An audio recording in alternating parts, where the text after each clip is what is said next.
Bonjour à toutes et tous. Ça va, tout le monde est bien installé? J'ai l'impression que oui. Bon, merci beaucoup pour votre présence. On est honorés d'être avec vous ce soir pour ce super événement en toute objectivité. Comment est-ce que vous allez? Est-ce que vous allez bien? Oui? Super. En tout cas, vous participez, c'est génial parce que ce soir, on va vous poser plusieurs questions, vous allez le voir. Alors, cet événement, il est issu d'une collaboration entre l'UMONS et plus particulièrement le groupe de travail accessibilité et le MUMONS. Et ça a été une équipe formidable pour vous proposer une soirée exceptionnelle avec des invités tout aussi géniaux. Donc ce soir, nous avons Joseph, que vous connaissez certainement, qui est militant pour l'autisme, Rachel, également militante pour l'autisme, et Jules, notre cher artiste, dont vous avez pu observer les magnifiques œuvres avant de rentrer dans cette salle. Donc ce soir, ils vont vous parler de leur parcours, du vécu des personnes présentant un trouble du spectre de l'autisme. Je sais pas si ça marche, oui. Et nous espérons que vous allez passer une excellente soirée, mais j'en suis certaine. Et encore, merci énormément pour votre présence.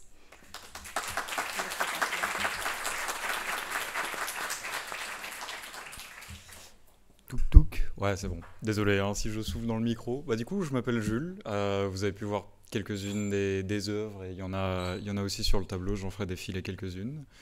Je suis autiste et j'ai choisi de dessiner comme passion, obsession, comme futur. Et du coup, je suis là pour vous parler et répondre à vos questions en sujet à ça. Donc si vous avez quoi que ce soit comme question, allez-y. C'est c'est le but parce que sinon, je parlais pendant 5 minutes et ce sera fini. Donc allez-y si vous avez la moindre question. C'est bon tout? Il fonctionne bien Oui, non? Oui, Ouais, c'est bon, ça c'est bon. marche. Très bien. Voilà. Donc, bienvenue à vous, bienvenue à vous toutes, vous tous. Très heureux de pouvoir être des vôtres ce soir. Alors, l'Auti-Musée est un projet partagé pour la première fois présent à Mons. Donc, je suis très touché de pouvoir être ce soir à Mons. Et donc, si vous le voulez bien, j'ai aussi quelques petites questions pour vous. Oui, absolument. Voilà. Donc, tout à fait. Alors, il faut remercier tout de même toutes les personnes par leur travail qui ont rendu cette soirée possible. Remercier la Fondation Roi Baudouin sans laquelle nous ne pourrions sans doute pas nous retrouver ici. Et puis, remercier en particulier vous pour notre artiste du jour. Vous vous êtes présenté, vous avez donné votre âge, mais nous allons ensemble découvrir quelques-unes de vos œuvres, si vous le voulez bien. Oui, bien sûr. Voici la première. Donc, alors, d'une part, moi, ce qui m'intrigue un peu, c'est la couleur, le choix des couleurs. Si vous pouvez nous en dire davantage. Alors la couleur, on va devoir ce qui est un peu plus technique dès le début. On va dire que dans les esquisses, avant de passer par exemple au noir et blanc, puis ensuite à la couleur, etc. Déjà, il faut savoir que moi, j'aime pas passer à la couleur. Je vois tout un peu plus gris avec mes yeux, du coup, je vois moins les nuances, mais je vois plus les nuances de noir et blanc, ce qui fait que j'ai pris l'habitude de juste passer au noir et blanc et finir sur ça. Et du coup, là, c'est en bleu et pas en noir. Il faut savoir qu'en esquisse, on utilise le bleu parce que, par exemple, à l'imprimante, ça se voit moins quand on imprime le sujet final. Du coup, c'est pas mal vu qu'on n'a pas besoin de gommer, etc. Tout ce qu'il y a. Mais lui, il est fini en bleu et j'ai pas du tout mis de noir. Et ça va être un peu un des sujets sur les dessins qu'il va y avoir là sur le diapo. Parce que c'est tous des dessins en digital sur lequel il va y avoir que du bleu. Pourquoi parce que, parce que ça rendait mieux. C'est à peu près la seule raison. Il y a aussi le fait que j'avais pas envie de les passer en noir et blanc. Il y a quelque chose qui s'appelle le line art, une fois qu'on a fini l'esquisse en bleu.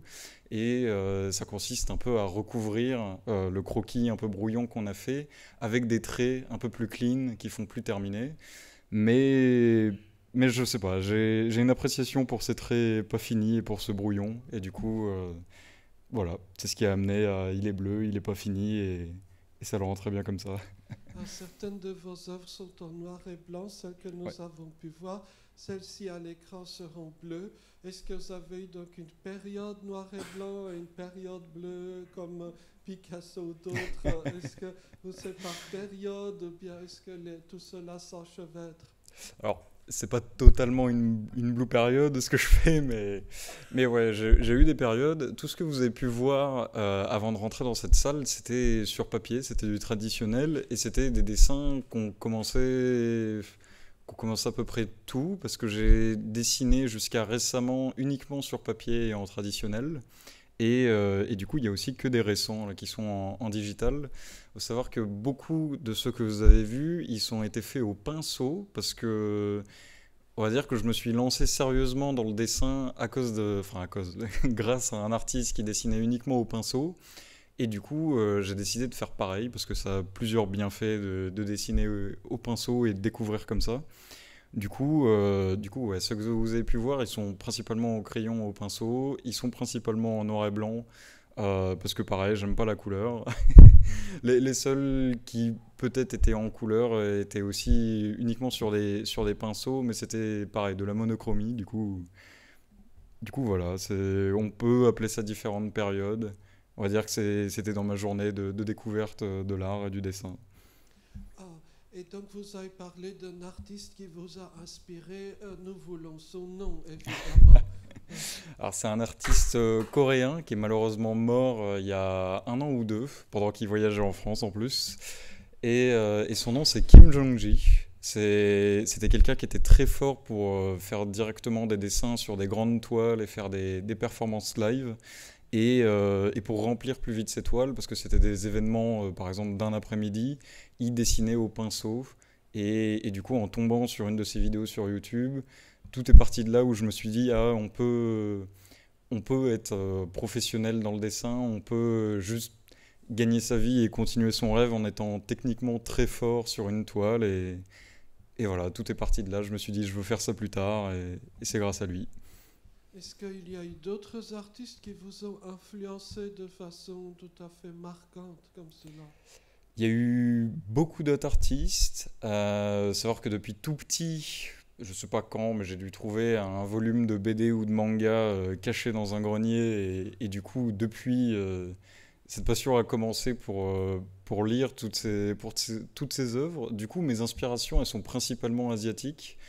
Euh, Bien, je vous si vous en connaissez quelques-uns, mais dans les plus populaires et ceux qui m'ont influencé le plus, on peut citer Katsuya Terada, Tsutomu Nihei et Shinichi Sakamoto.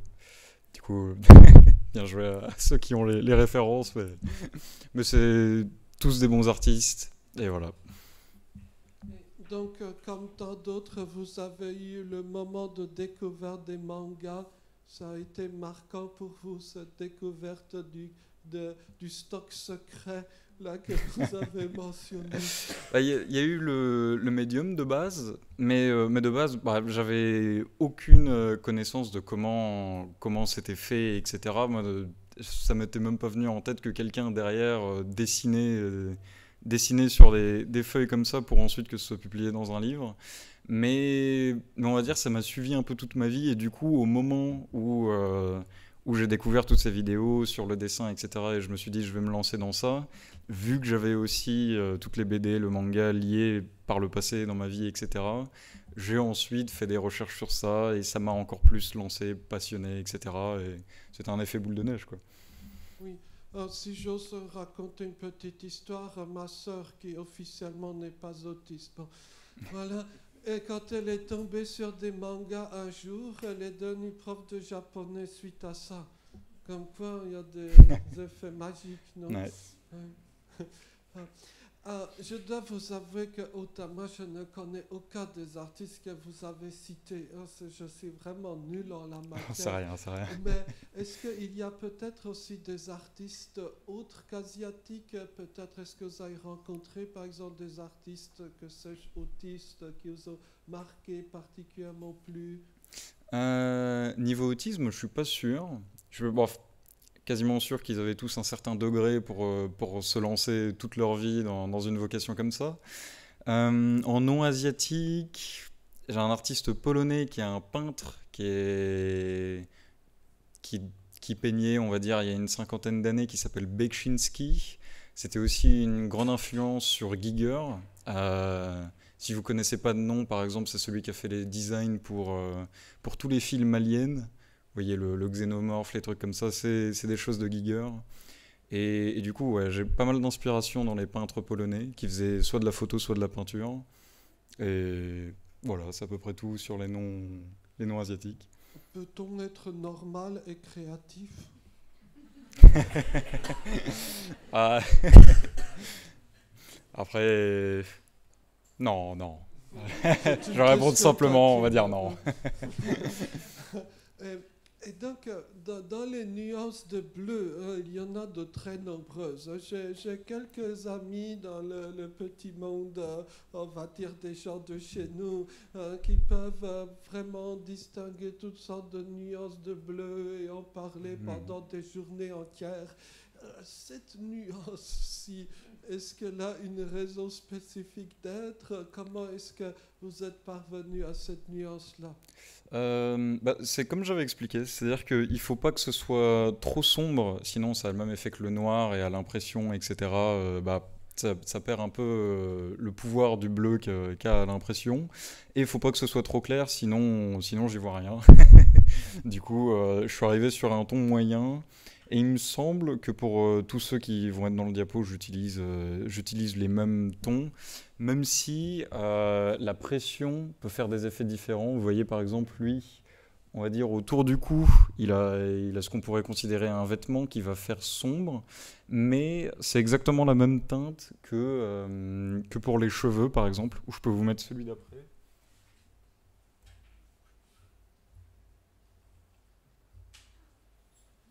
On va zoomer un peu pour celui-là. Mais par exemple, lui, c'est aussi les mêmes teintes, mais la pression est très différente. Et par exemple, du coup, ces différents types de pression et le fait de contrôler le crayon, et ben c'est le pinceau qui m'a donné tout ça. C'est ce qu'on appelle du line control quand on dessine. Tu peux montrer celui d'après aussi, c'est un bon exemple. On clique sur la... Merci.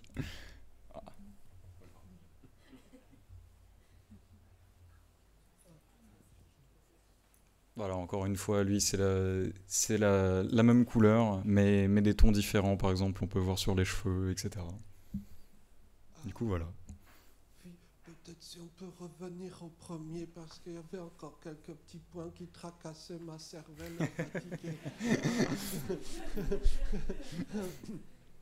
Est-ce qu'il s'agit d'une personne réelle ou une personne imaginaire, un personnage de manga? Alors, non, le personnage n'existe pas, et si c'est une personne réelle, force à elle. Mais, mais non, c'est juste... en général, niveau de mes inspirations, j'aime bien regarder et voir à peu près les démarches et les sujets qui m'intéressent. Et si, par exemple, je dois prendre un sujet pour m'en inspirer, et on va pas dire recopier, mais... Enfin, c'est ni tracé ni recopié, c'est vraiment juste, par exemple, dessiner avec l'image tout le temps à côté. Je m'inspire plus de sculptures que de dessins qui existent. Du coup, non, celui-là, il n'existe pas, j'espère. Il y a combien de moments d'inspiration par jour? Maintenant, avec les réseaux sociaux, ça a pas mal changé. Parce que avant, par exemple, j'achetais un manga ou un artbook et puis ça devenait mon inspiration pendant le mois parce que je pouvais voir de nouvelles choses.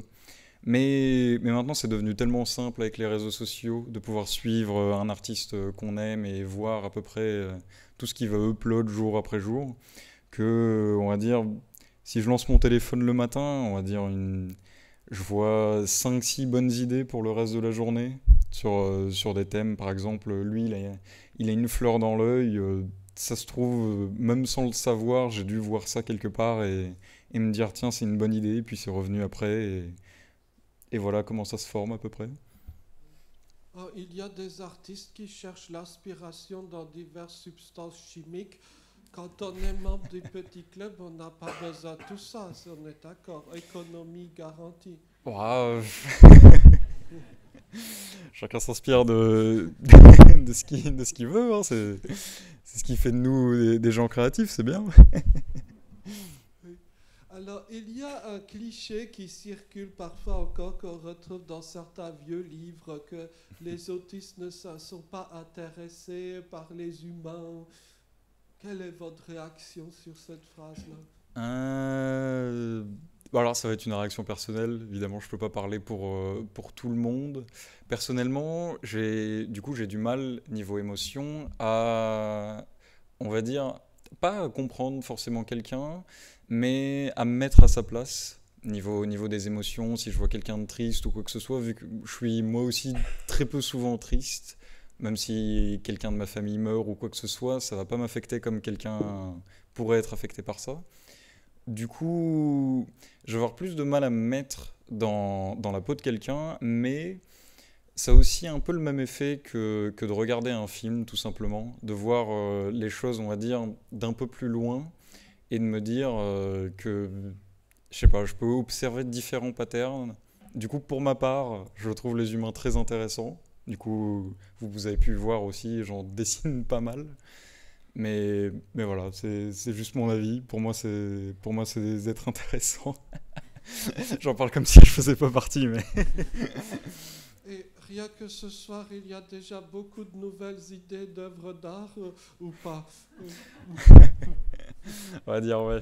Par exemple, enfin, je peux cibler quelques personnes dans le public. J'aime bien dessiner les gens qui ont des rides. J'aime bien dessiner les personnes âgées.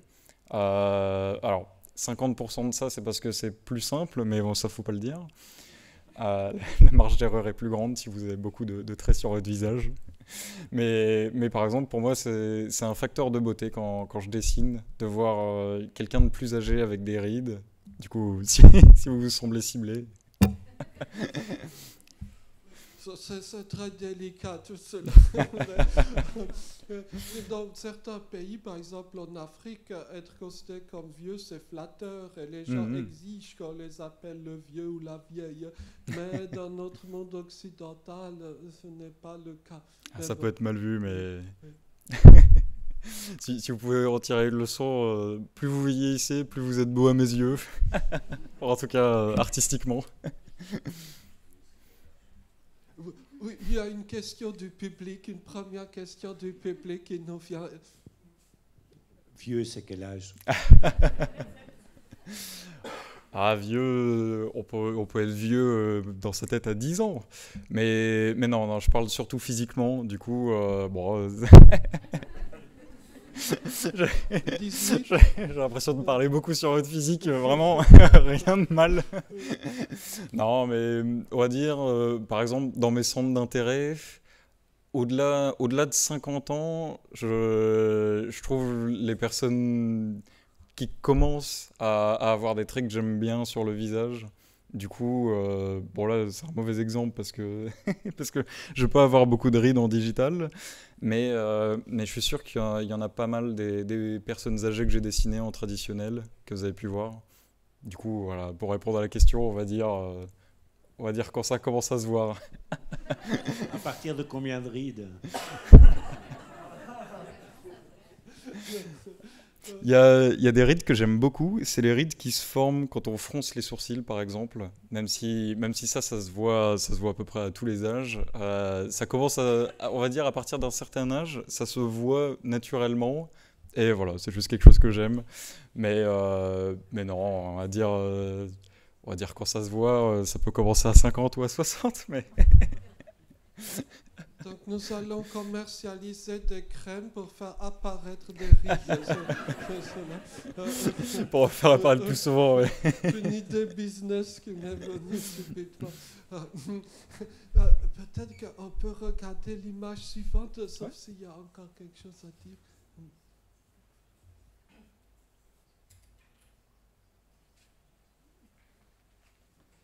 Donc je suppose que ici aussi c'est un personnage fictif, non? Oui, oui, oui.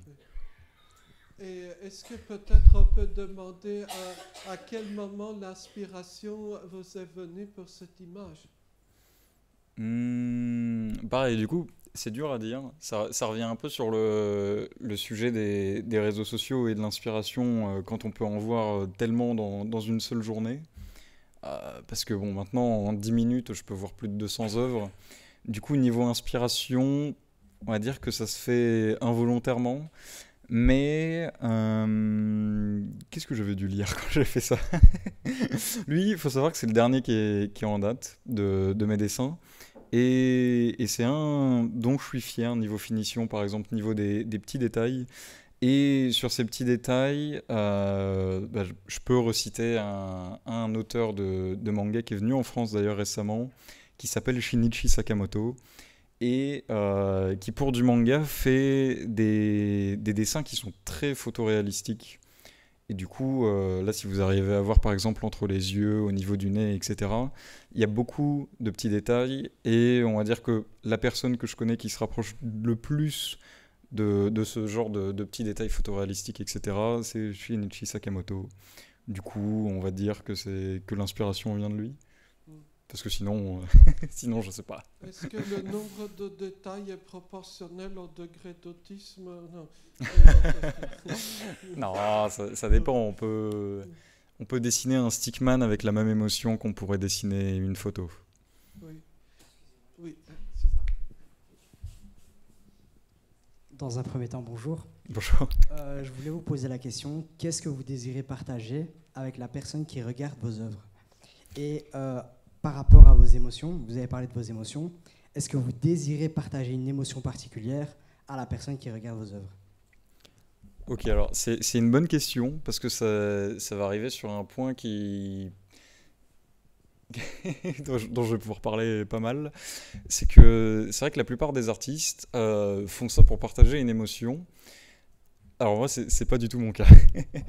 C'est-à-dire que il pourrait y avoir personne qui regarderait mes dessins, ça m'irait très bien aussi parce que je ne fais pas ça pour les montrer dans un premier temps, ce qui du coup fait, fait un peu plus, comment dire, rare.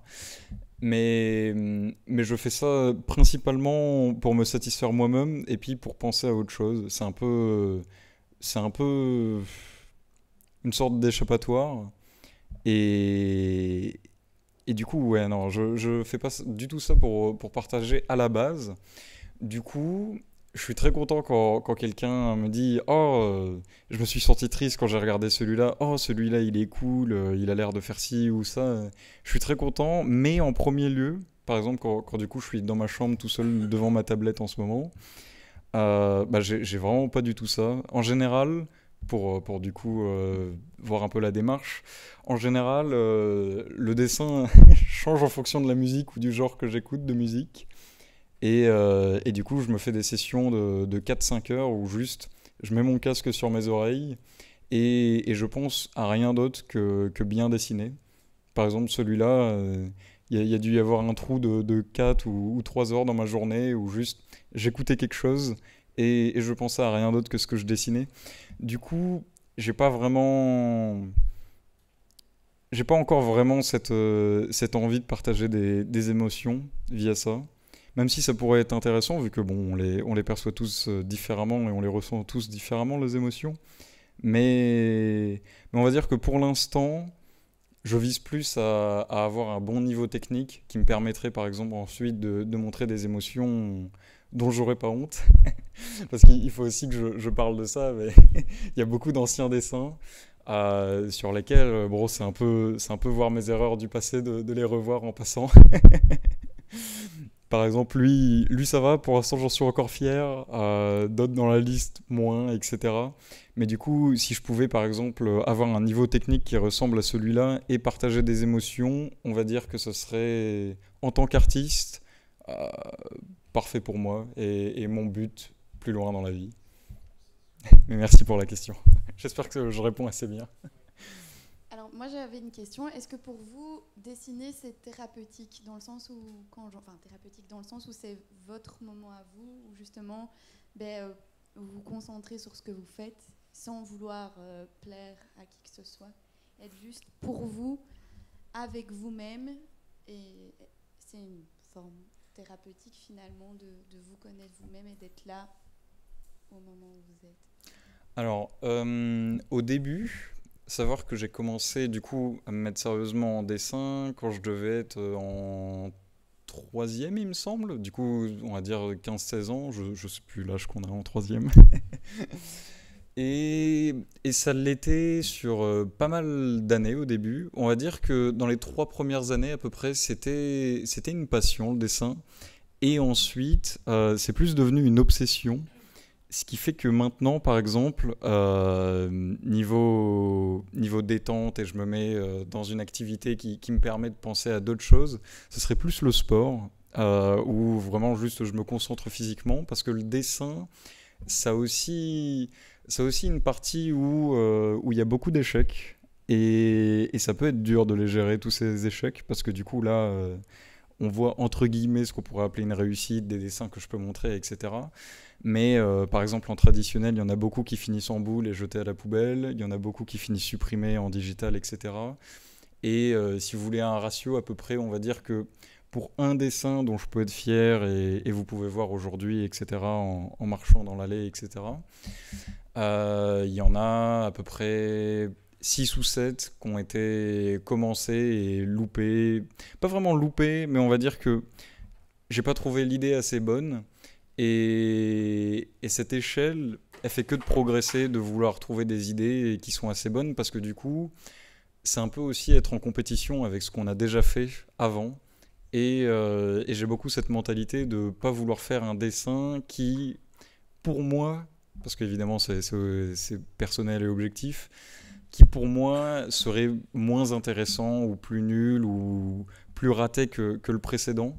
Du coup, on va dire que plus le temps avance, plus je me mets la pression sur beaucoup de ces choses-là, mais parce qu'il faut voir aussi le positif, ça sonne un peu triste de dire ça comme ça du dessin, mais niveau positif, maintenant que je regarde mes dessins comme ça, je suis aussi très content de mes progrès. Du coup, c'est beaucoup de pression, mais pour au final, on va dire, à la fin de la journée, je suis heureux, même si, bon, du coup, tout le reste de la journée, ça peut être un peu plus compliqué. Il y a beaucoup d'histoires, même chez les plus grands peintres, de moments de désespoir et de fureur où ils détruisent ce qu'ils viennent de faire. Il y a ces moments comme ça dans toute phase de création chez vous? Il y a beaucoup ces moments-là. Par exemple, on va dire récemment, enfin c'était récemment, il me semble que c'était il y a un an, ouais, ça devait être il y a un an, enfin du coup il y a 2 ans. Il y a 2 ans, j'y arrivais plus, j'avais beaucoup de difficultés dans ma vie personnelle, et du coup le fait que le dessin soit déjà cette forme de pression, de je dois être compétitif avec moi-même et progresser pour arriver à être meilleur, j'y arrivais tout simplement plus, et du coup j'ai dû prendre une pause d'à peu près 1 an où je me concentrais sur autre chose que le dessin pour pouvoir ensuite y retourner et progresser encore, parce que beaucoup de pensées obscures peuvent arriver quand on est en compétition, soit avec soi-même, soit avec d'autres gens, ou peu importe ce qu'on est en compétition avec. Mais du coup, oui, voilà, il peut y avoir beaucoup de passages obscurs, et je suis sûr que vous connaissez des artistes qui ont eu des moments sombres. Je me posais 2 questions. Donc la première question, lorsque vous dessinez, je cherche mes mots. Prenez votre temps, ça va. Est-ce que vous ne bloquez pas à certains moments sur des détails qui vous empêchent de continuer ce dessin ou d'être satisfait par ce dessin? Vraiment une sorte de focalisation sur un détail particulier du dessin, alors que le reste, alors qu'objectivement le dessin peut être très intéressant et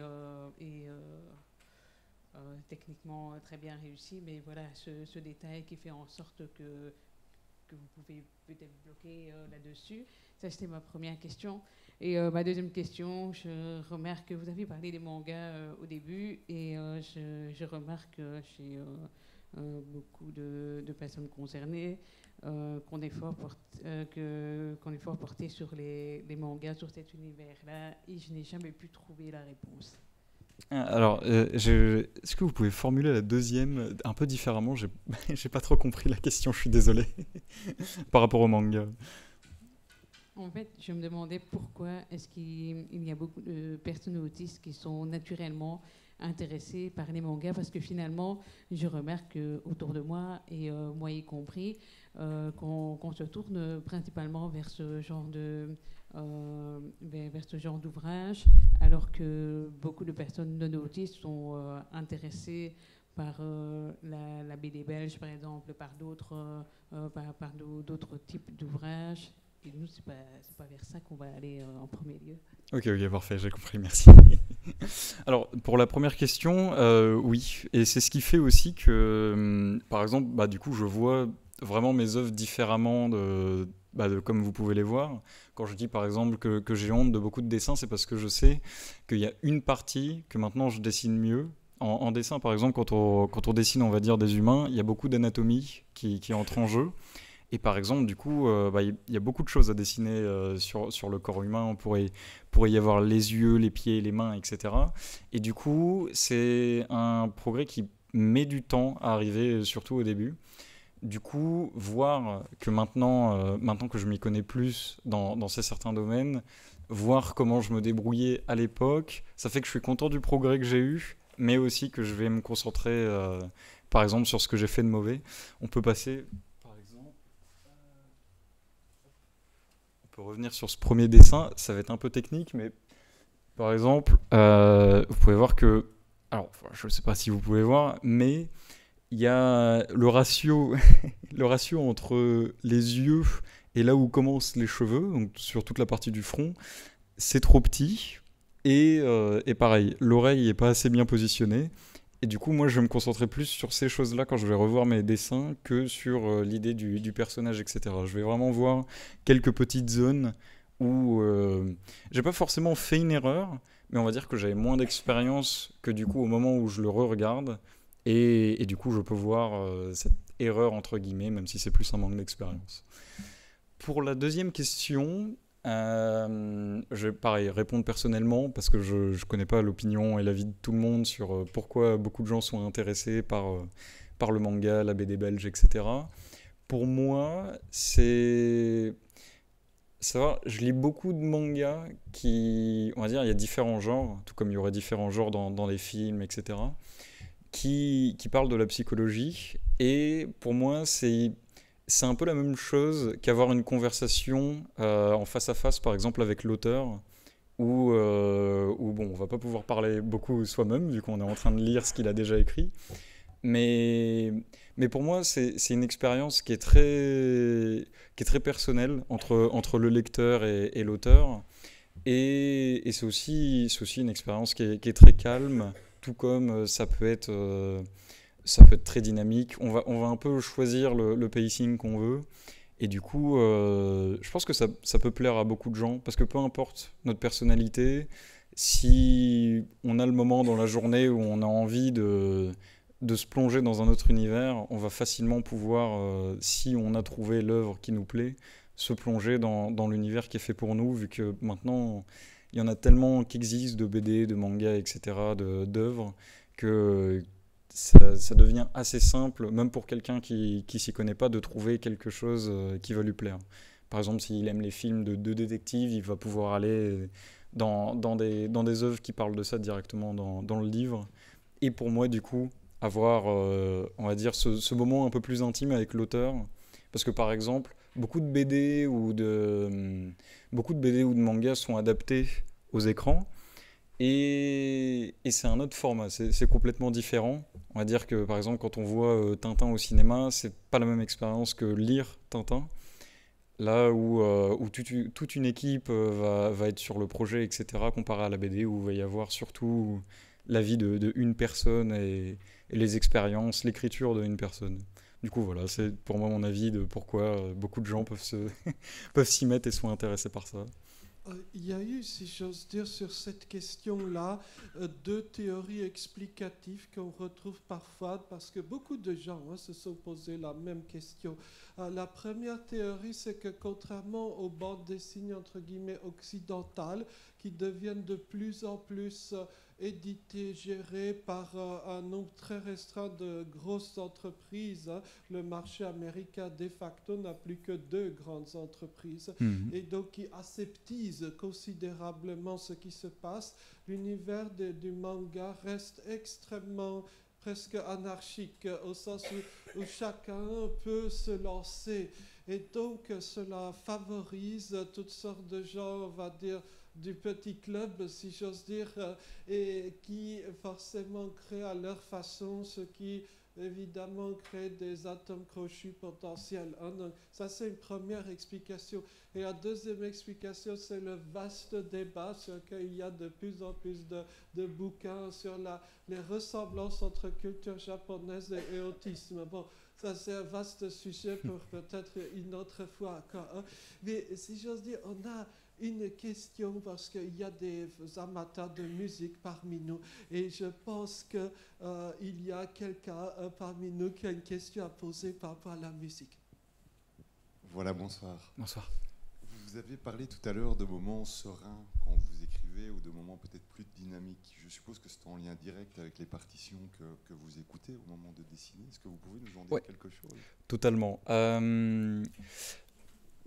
Une autre partie de comment je crée mes dessins, etc., on va dire, il va y avoir 2 catégories de gens en général. Il y a les gens qui peuvent dessiner, par exemple, pendant des très longues périodes, en étant, par exemple, à, on va dire, 60-70% de leur capacité de concentration sur ce qu'ils font, ce qui leur permet d'aller sur plus longtemps. Et moi, je suis plus du type à être entre 90 et 100% pendant une courte période de temps. Et du coup, on va dire que mes meilleures sessions de dessin, etc., c'est quand, par exemple, j'ai une nouvelle musique, vous savez, cette musique que vous découvrez à un moment et vous écoutez que ça en boucle, parce que vous avez l'impression que c'est la chanson parfaite avant de vous en lasser une semaine après. On va dire que j'ai beaucoup cette expérience-là, où j'ai besoin, par exemple, d'avoir une musique qui va me motiver sur le début, par exemple, d'un dessin, quand j'en suis à la partie de l'esquisse. C'est quelque chose qui va demander beaucoup plus d'énergie que les finitions après. Du coup, sur la partie finition, j'ai tendance à écouter tout genre de musique qui va être plus calme comparé à l'esquisse où je veux mettre quelque chose de plus dynamique pour me mettre dans le mood. Et en fait, ça me déconcentre pas du tout, c'est juste ça me met plus facilement dans ma bulle. C'est ça, ça me met plus facilement dans ma bulle sur une courte période de temps. Et comme je disais, c'est très important que ce soit le son qu'on découvre et qu'on écoute pendant une petite période de temps où on se dit « Waouh, c'est ma musique préférée », etc. Si j'ose ajouter une question à ce sujet, chez certaines personnes, il y a un lien très fort entre telle musique, telle séquence musicale et telle couleur ou telle forme. Et il y a quelque temps, dans l'un des outils musées précédents, nous avions accueilli une artiste, je pense qu'on peut la nommer, elle s'appelle Mesha, qui a une association extrêmement forte entre son et image. Elle se décrivait elle-même comme DJ de l'image. Est-ce que chez vous, il y a ces associations entre tel ou tel motif musical, telle ou telle couleur, forme ou pas? Ouais, alors il faut savoir que pareil, je suis Asperger et il y a beaucoup d'Asperger qui sont dans la musique. Du coup, je vois pas les couleurs, mais je vois les formes de certaines musiques. Enfin, je m'imagine des formes pour beaucoup de musique. Et du coup, oui, totalement. C'est quelque chose qui a beaucoup d'impact. Il faut aussi, pour compléter l'histoire, quand j'avais fait cette pause de 1 an pour éviter les périodes sombres du dessin, etc., j'avais commencé la guitare et la musique en général comme autre sujet, parce que forcément j'étais dans cette voie-là, vu la démarche qui est à peu près, on va dire à peu près pareil que le dessin dans les grandes lignes. Mais du coup, oui, ça a beaucoup d'impact et en général, j'ai cet aspect où je vois les formes de la musique. Il y a une question provocatrice qui m'est venue en tête, comme j'ai une pensée assez vicieuse parfois, puis je me suis censuré, mais tant pis, je ne me censure plus. Allez-y. Quand on voit ces moments de détresse que traversent souvent les artistes, ces moments où on a l'impression vraiment d'avoir tout raté, qu'il faut jeter à la poubelle, est-ce que la notion d'art-thérapie tient?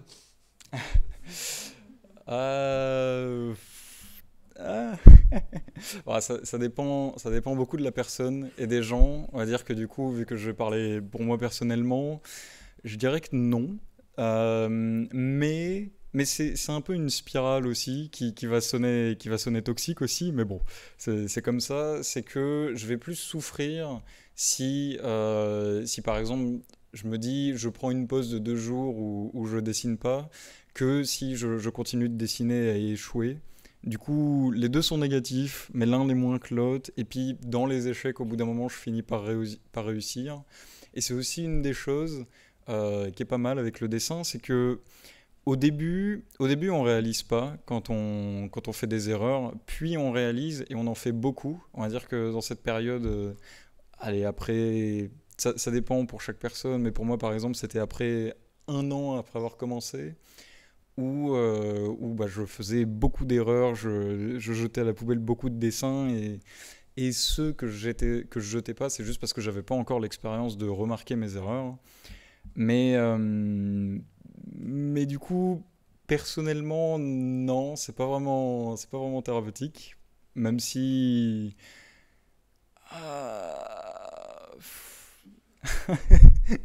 Ah, ça sonne si toxique alors que je vous promets c'est bien et ma vie est pas en danger.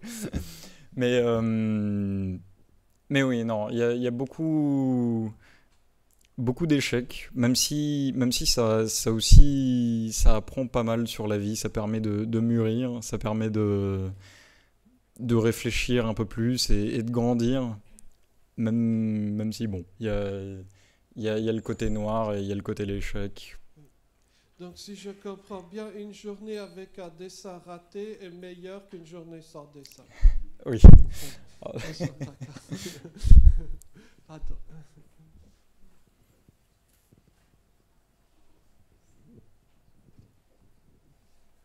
Voilà.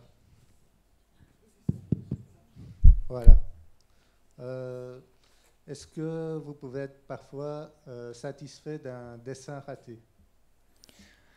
Et aussi, finalement, des fois, le rendu qui était prévu au départ n'était pas celui auquel vous vous attendiez, mais que finalement, au bout de plusieurs minutes de visionnage, que ce dessin soit intéressant pour vous. Alors, sur le dessin raté, ça arrive très peu. On va dire que les moments où je ressens ça, ça va être sur un dessin, par exemple, on va dire, j'ai fait un dessin il y a 1 semaine et je retombe dessus par miracle parce qu'il n'est pas encore à la poubelle. Je vais me dire, il n'est pas si raté que ça. Mais ça va en général s'arrêter à là. Il faut vraiment se dire, peu importe le hobby, etc., si vous aimez la cuisine, la musique, la cuisine c'est un bon exemple. On va dire que si vous faites un gâteau, vous pouvez vous dire, il n'est pas si mauvais, j'aurais pu mieux doser les quantités, mais il y a pire. Mais non, je vais jamais me dire, celui-là, je pensais qu'il était raté, mais il ne l'était pas. En général, quand je finis un dessin, ça va très souvent être le schéma où je regarde le dessin, on va dire, dans la journée où je viens de le faire, je vais en être satisfait et je vais me réveiller le lendemain et me dire « Ah, ça, j'aurais pu faire ça mieux, etc. » et voir, du coup, le rater un peu plus souvent. Et pour la deuxième question, en fait, ça arrive à peu près tout le temps. Par exemple, on va prendre ce visage en tête, mais de base, il devait pas du tout avoir ces fleurs, il devait pas du tout avoir ces cheveux-là, mais Mais c'est arrivé au fil du temps et au fil de je me suis dit je peux compléter ça d'une manière plus intéressante que si je faisais par exemple une tête normale. Et du coup, on va dire à peu près tous les dessins, quand je les visualise dans ma tête avant de les dessiner, finissent différemment. Mais j'ai accepté ça et j'aime aussi ce procédé. Ça fait que du coup, je suis pas juste en train de recopier une image dans ma tête. Elle avance au fur et à mesure et du coup, je pense à des choses qui vont être mieux. Parce que là, dans le procédé, par exemple, de cette tête du coup que vous avez en visuel, j'ai commencé par l'œil, puis j'ai fait le nez, puis j'ai fait la bouche. Et du coup, quand je le visualise, il y a beaucoup d'efforts qui vont, par exemple, dans comment est-ce que je peux faire l'œil, comment je peux faire le nez, etc. Qu'est-ce que je peux faire de différent. Mais une fois que ces procédés sont terminés, ça fait que mon cerveau se concentre pas tant sur, par exemple, cet œil et ce nez, mais se concentre sur la suite et sur qu'est-ce que je peux faire de différent. Et c'est ce qui fait qu'il n'a pas un deuxième œil normal, mais il a, on va dire, de la végétation, etc. L'idée vient de ça. Du coup, tous les dessins vont être différents de ce que je m'imagine dans ma tête. Mais ça aussi, j'ai beaucoup entendu dire que c'était différent en fonction de l'artiste.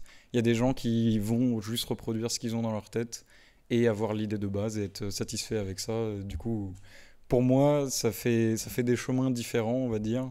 Et pour d'autres personnes, ça ne le fait pas. Bonsoir. Bonsoir.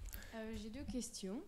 La première, on avait parlé des émotions peut-être envisagées plus tard à partager. Est-ce que les messages aussi, les philosophies par exemple, sont envisagées pour plus tard aussi ? Pour moi, c'est à peu près la même chose. C'est-à-dire que quand je me visualise une philosophie, par exemple, pour moi, ça va beaucoup être d'une certaine émotion. Par exemple, je sais pas, on peut citer le nihilisme, pour moi, ça va souvent être de la tristesse, du regret ou du vide. ce que je ressens quand j'échoue. mais du coup, ouais, pour moi, c'est pas mal le même sujet. Et du coup, comme j'en venais par exemple au manga sur le fait que je lisais beaucoup d'œuvres qui étaient plus philosophiques que des choses dynamiques ou quoi que ce soit, ou des aventures, machin, je serais intéressé par partager des philosophies via le dessin quand je me sentirais prêt du coup d'un point de vue technique. Mais oui, c'est quelque chose que j'aimerais faire par la suite. Et deuxième question, est-ce que vous voulez en faire des études ou est-ce que vous en avez fait ? Alors, j'ai fait des études de graphisme au lycée pour me rapprocher du coup du dessin et de ce qui s'en rapprochait le plus. Mais évidemment, ça ne m'a pas plu parce que dans ma tête, on allait dessiner toute la journée, ce qui évidemment n'était pas le cas. Et du coup, j'ai ensuite arrêté via ça pour être totalement en autodidacte. On va dire, il y a beaucoup d'écoles où j'aimerais bien, par exemple, faire 1 ou 2 sessions ou parler, par exemple, avec des professeurs ou des étudiants qui vont là-bas. Et j'ai beaucoup d'amis qui sont encore en école d'art et qui ont continué dans ce domaine. Mais je sais que c'était pas pour moi. Et quand je dis, par exemple, 1 ou 2 sessions, c'est par exemple pour avoir leur perspective sur comment est-ce qu'ils font certaines choses. Parce que, du coup, pour moi, ça m'intéresse pour progresser. Mais si c'était pour parler avec un professeur toute l'année qui, par exemple, m'oblige un certain rythme de progression et une marge, etc., qui n'est pas moi-même, c'était simplement pas pour moi. Du coup, j'ai arrêté et j'ai fait en autodidacte. Je n'ai pas encore eu l'occasion de prendre connaissance des œuvres qui sont à l'entrée parce que j'ai eu beaucoup de mal à trouver le bâtiment. C'est rien. Mais je me demandais s'il y avait des noms en dessous, enfin des titres en dessous des œuvres et s'il y a des titres, si vous choisissez des titres, comment est-ce que vous faites pour les choisir ? Par exemple, ici, quand je vois cette œuvre-ci, je pense directement à David Bowie dès que je vois le personnage. Il y a quelques similitudes au niveau des traits, au niveau de l'expression et de ce qu'il dégage. Et voilà, je voulais savoir si vous choisissez des titres et comment vous faites. Alors ça revient à tout à l'heure quand j'ai dit que ma première intention pour l'instant c'était de progresser d'un point de vue personnel par rapport au dessin et où je souhaitais par exemple pas forcément partager mes œuvres ou dans ma tête c'était pas grave si elles n'étaient pas partagées ou pas vues par tout le monde. Du coup, je pense pas souvent au sujet du titre et en plus de ça je pense être mauvais pour les titres. Du coup, quand il s'agit par exemple de nommer les fichiers, parce que je suis obligé pour les enregistrer en digital, en général, je mets une suite de chiffres qui soit a de l'importance pour moi, soit est totalement tapé aléatoirement sur mon clavier.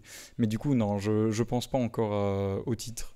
Je pense que ça pourrait être un sujet un peu plus important pour moi quand par exemple je voudrais mettre des émotions, de la philosophie par message dans mes dessins pour pouvoir un peu guider les gens sur ça, même si j'aime bien en général les titres qui sont mystérieux. Par exemple dans la musique ou quand on se demande pourquoi est-ce que le son il s'appelle comme ça, j'aime bien cette intrigue qu'il peut y avoir, ça rajoute un peu d'histoire dans le média.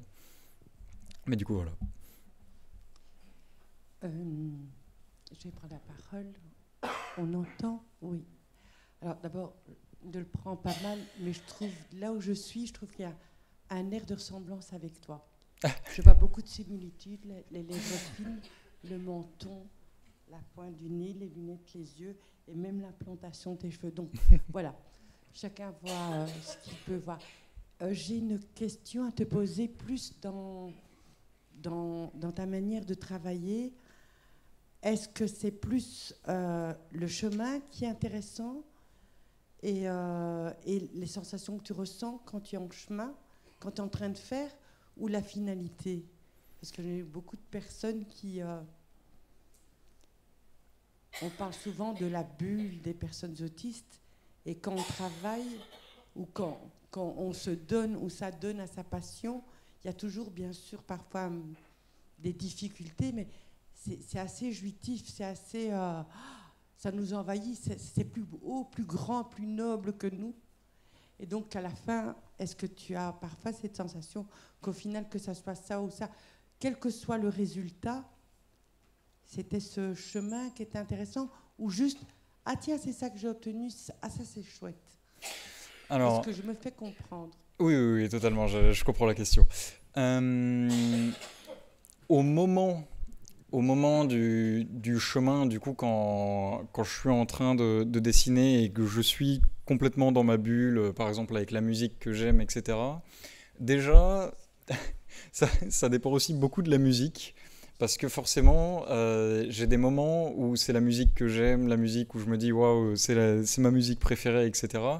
Dans ces moments-là, le chemin va être vraiment important et va être une phase qui va vraiment être fructif pour moi, où je vais me dire waouh, c'est fou, je suis le meilleur, mes dessins sont trop bien, etc. Et cette sensation va diminuer au fil du temps où mon cerveau, par exemple, va du coup passer de 100% à 90% de concentration. Du coup, la période à 100% du chemin, je pense que c'est l'émotion que je ressens le plus et qui m'apporte le plus de joie avec le dessin. Mais, par exemple, là, sur le deuxième dessin, où je disais que j'étais satisfait de la technique, etc., que c'était le dernier, il y a aussi cette satisfaction, même si je dirais qu'elle n'est pas aussi grande que du coup ce petit momentum, ce petit élan pendant que je suis en train de faire mon croquis avec ma musique et que je suis dans ma bulle. Je dirais que, on va dire, si sur une échelle, si je suis à 10 de satisfaction pendant le chemin, sur un dessin où je vais être satisfait pendant une longue période, je vais être à 8. Je vais me dire, c'est bien de savoir, dans une période où je dessine pas, parce que c'est aussi dur d'avoir confiance en soi, enfin du moins pour moi, d'avoir confiance en soi au moment où je suis pas justement dans ce chemin, où je me dis waouh, je suis le meilleur, mes dessins sont bien.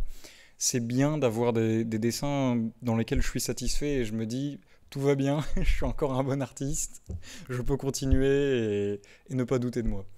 Du coup voilà, je dirais le chemin puis la satisfaction de voir un dessin dont je suis encore fier des jours après, ce qui est assez rare. Alors une dernière question avec le biais du détail. Les cils sont particulièrement bien marqués, bien frappés, bien dessinés. Est-ce que c'est...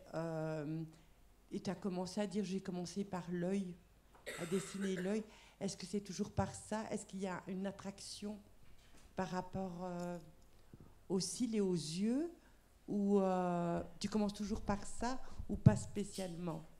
Ça, en général, ça va dépendre de l'œuvre. par exemple, lui, je suis quasiment sûr que les cils, je les ai fait assez vite.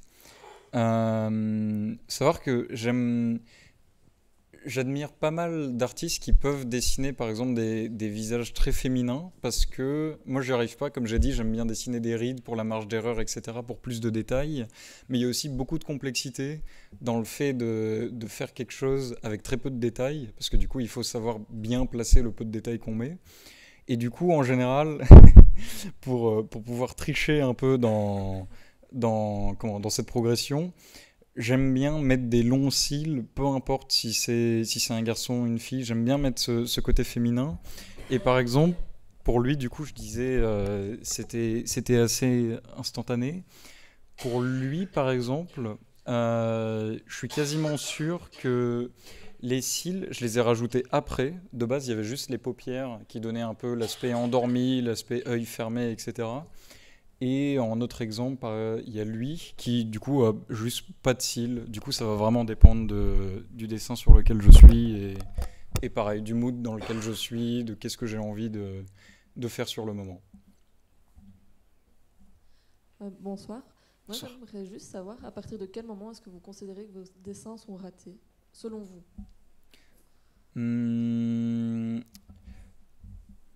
On va dire, bon, du coup, quand je suis en traditionnel sur feuille et que je fais par exemple des dessins au pinceau, j'utilise pas du tout de sketch quand je suis en traditionnel, je fais directement à l'encre. Du coup, dès que je fais une erreur où je me dis ah ça la proportion elle est loupée, etc. C'est beaucoup de proportions et de, on va dire, ce qui est un peu techniquement correct.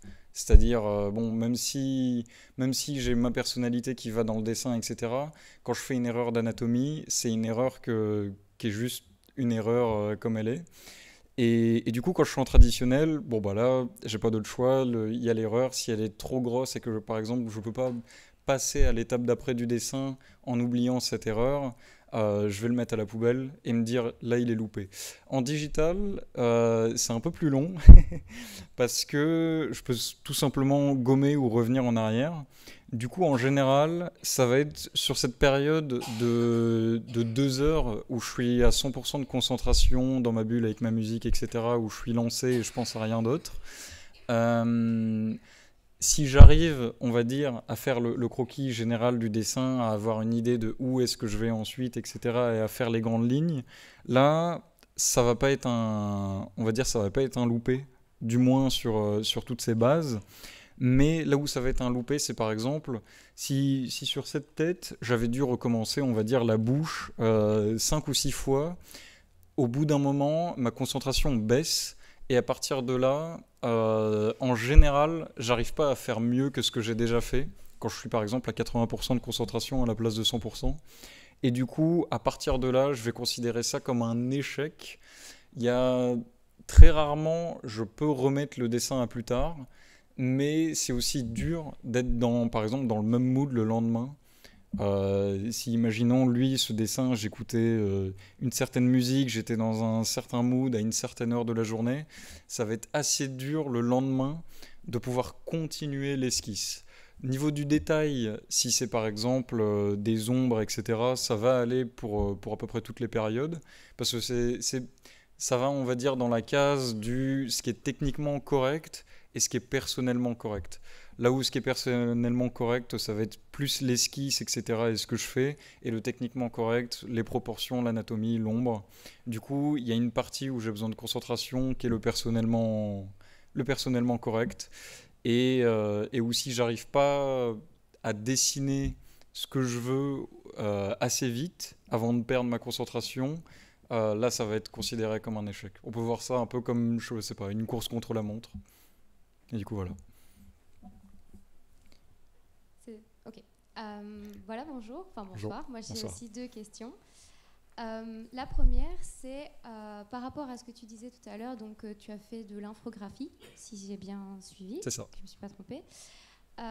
J'ai eu moi-même l'occasion de faire des études d'art en secondaire. Et donc, je comprends tout à fait ce que tu voulais dire par ces sessions intenses de dessin à plus en finir. Et après... À côté, l'aspect que j'aimais bien, c'était ce feedback qu'on pouvait avoir de nos professeurs, parce que le moment où j'ai le plus appris, justement, c'était grâce à ça, donc je faisais des erreurs. Et en fait, j'avais cet œil professionnel, entre guillemets, derrière moi, qui venait, qui me disait, non, là où tu as fait l'erreur, elle est là. Et donc, pour la rectifier, tu dois faire ça.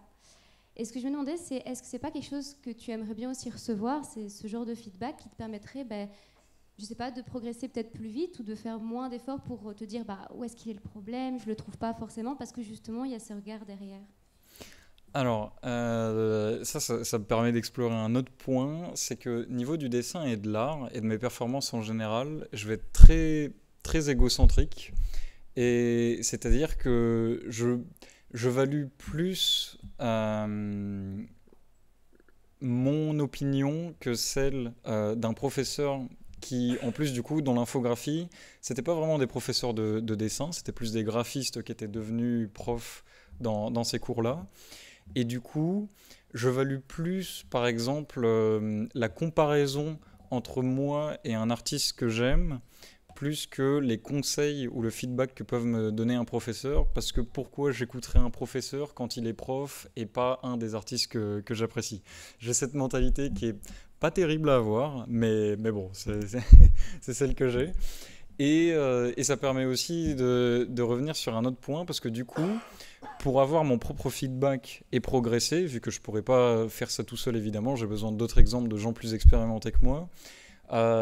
C'est aussi une des parties de pourquoi il y a toute cette période sombre dans le dessin que je ressens, etc. quand j'échoue.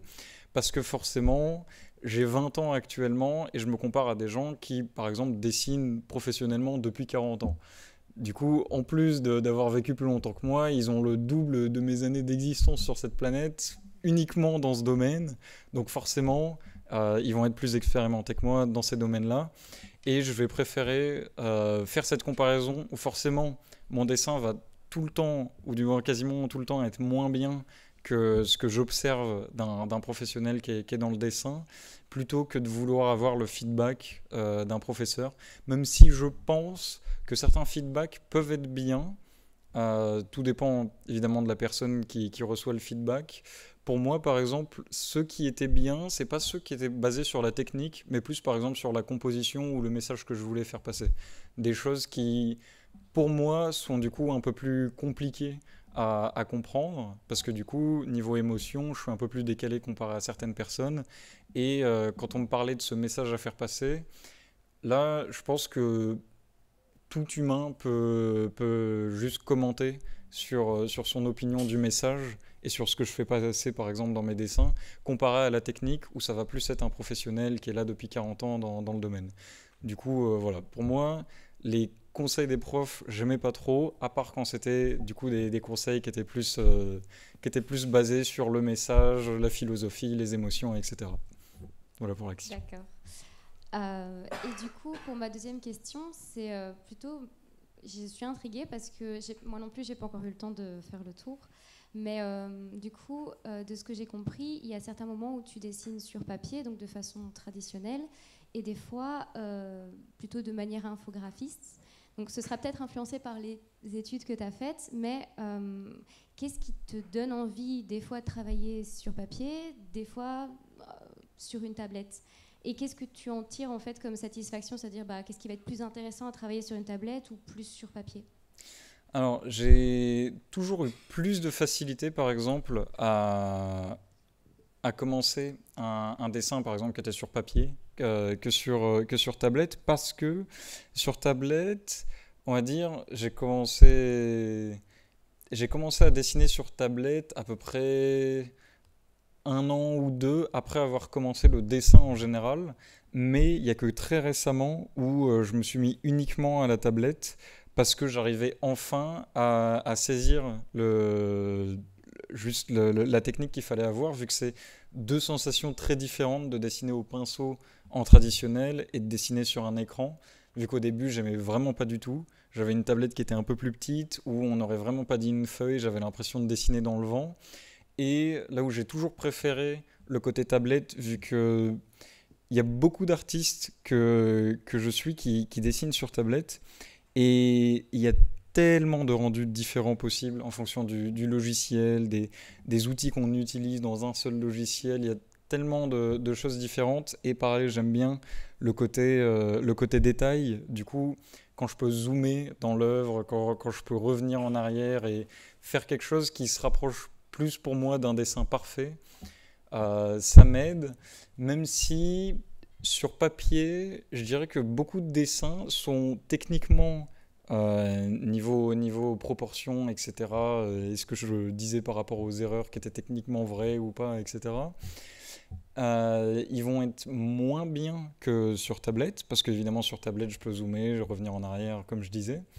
Mais je pense qu'ils vont avoir plus d'émotions en eux, ceux qui sont en traditionnel et ceux qui sont au pinceau. Je ne saurais pas expliquer comment et pourquoi. On va dire c'est plus... j'arrive mieux à saisir la chose. Ce serait comme sculpter du bois ou sculpter sur logiciel. C'est vraiment deux choses qui sont complètement différentes. Mais du coup, oui, j'ai commencé à vraiment dessiner sur tablette sérieusement que récemment.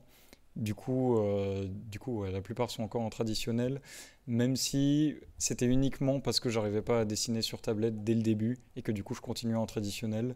Il y a aussi l'aspect du traditionnel qui était pas mal, c'est que comme j'allais en cours, ça me permettait d'amener un mini carnet avec moi et de dessiner soit pendant la classe, soit pendant les pauses, ou des moments comme ça. Du coup, voilà. Bonsoir. Bonsoir. Du coup, moi je me demandais un petit peu...